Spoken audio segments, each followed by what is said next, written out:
When snake bites somebody, it dies in some cases as a result of that. If the venom is it venom the word?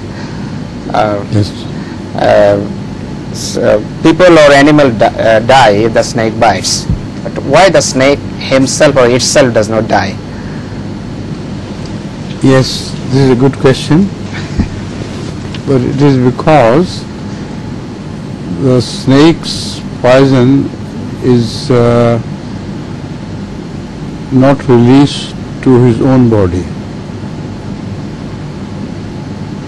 but it's kept in a sort of bag from which it cannot pass out.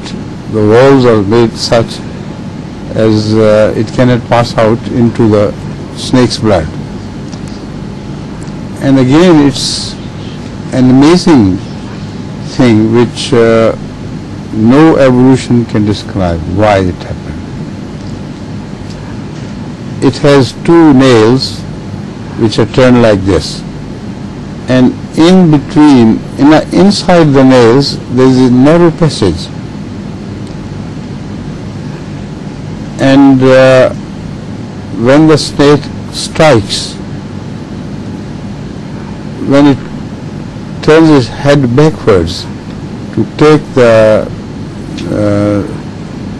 teeth back out of the wound, then the poison is released, and it goes through the very narrow channel within the tooth or within the teeth, and the poison is infused into the blood system.